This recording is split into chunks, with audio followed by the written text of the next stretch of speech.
బ్రహ్మంగారి మఠం మండలం బోడపాడు గ్రామంలో పర్యటించిన ఎంపీ వైఎస్ అవినాష్ రెడ్డి కూటమి ప్రభుత్వంపైన తీవ్ర ఆగ్రహం. దేవుడిని సైతం రాజకీయంలోకి లాగుతూ కూటమి ప్రభుత్వం చోద్యం చూస్తోందని అన్నారు. బోడపాడు గ్రామంలో గత వారం రోజులుగా ఆంజనేయ స్వామి బ్రహ్మోత్సవాల కార్యక్రమాలు జరుగుతుంటే కూటమి ప్రభుత్వం అడ్డుకుంటుందని ఆరోపించారు. వైఎస్ఆర్ జిల్లా మైదుకూరు నియోజకవర్గం బ్రహ్మంగారి మఠం మండలం బోడపాడు గ్రామంలో కూటమి ప్రభుత్వం కక్ష సాధింపు చర్యలు తీసుకుంటుందని కడప ఎంపీ వైఎస్ అవినాష్ రెడ్డి ఆవేదన వ్యక్తం చేశారు. బోడపాడు గ్రామంలో అభయాంజనేయ స్వామి బ్రహ్మోత్సవాలు భాగంగా ఈరోజు ఎంపీ వైఎస్ అవినాష్ రెడ్డి హాజరయ్యారు.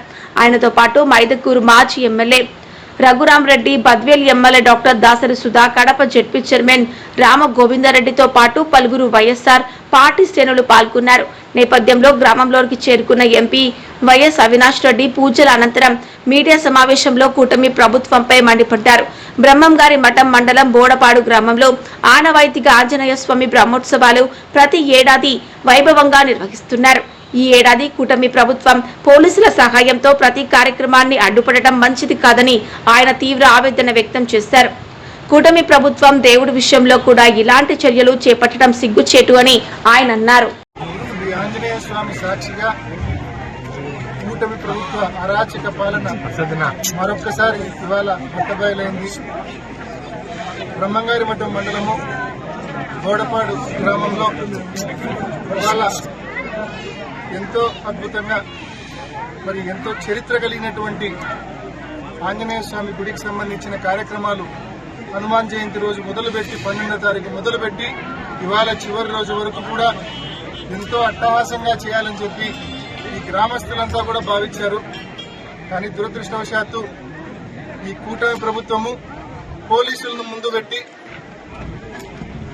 ప్రతిరోజు ఈ గ్రామానికి సంబంధించిన నాయకులను ఉదయం నుంచి రాత్రి వరకు పోలీస్ స్టేషన్లలో పెట్టుకుని 12వ తేదీ నుంచి ఇవాళ వరకు ప్రతిరోజు ఉదయం నుంచి సాయంత్రం వరకు పోలీస్ స్టేషన్లలో పెట్టుకుని ఈ వారం రోజులు ఏదైతే కార్యక్రమాలు తలపెట్టారో ఆ కార్యక్రమాలు సజావుగా జరగకుండా అడుగడుగున ఆటంకం కలిగించారు, అడుగడుగున అడ్డుకున్నారు. నిజంగా దురదృష్టకరము. మా కార్యకర్తల మీద గడిచిన 2 ఏళ్లుగా మీరు కక్ష సాధిస్తా ఉన్నారు. ఇవాళ ఒక మెట్టు ఎక్కి సాక్షాత్తు ఆంజనేయ స్వామి మీద కూడా మీరు కక్ష సాధిస్తా ఉన్నారు. నిజంగా మమ్మల్ని అంటే భవిష్యత్తులో మేము ఊరుకోవచ్చేమో కానీ సాక్షాత్తు దేవునితోనే పెట్టుకున్నారు మీరు. ఖచ్చితంగా ఈరోజు ఈ వారం రోజులు ఏదైతే మీరు ఆంజనేయ స్వామి గుడికి సంబంధించిన కార్యక్రమాలు అడ్డుకున్నారో ఈ కూటమి ప్రభుత్వం దానికి భవిష్యత్తులో జవాబు చెప్పవలసి ఉంటుంది. ప్రజలకు జవాబు చెప్పాలా, భగవంతునికి కూడా జవాబు చెప్పాల్సిన అవసరం ఉంటుంది.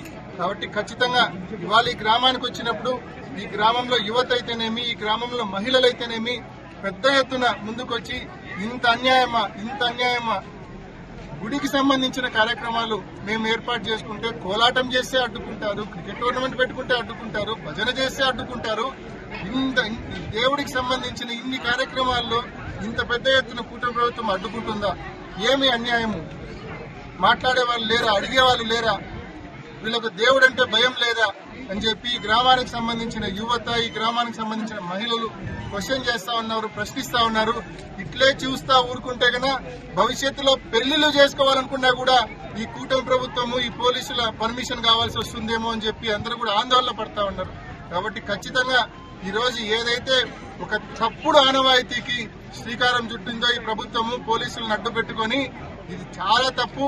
భవిష్యత్తులో దీని పరిణామాలు ప్రజల నుంచి కానీ ఆ దైవం నుంచి కానీ పరిణామాలు ఏవైతే ఉంటాయో అవి మీరు ఎదుర్కోవాల్సి వస్తుంది, ఫేస్ చేయాల్సి వస్తుందని చెప్పి ఈ పోలీసులను, ఈ కూటమి ప్రభుత్వం నాయకులను కూడా గట్టిగా హెచ్చరిస్తూ ఇటువంటి దిగజారుడు పనులు భవిష్యత్తులో చేయొద్దని చెప్పి వాళ్ళకి గట్టిగా హితవు పలుకుతా ఉన్నాం.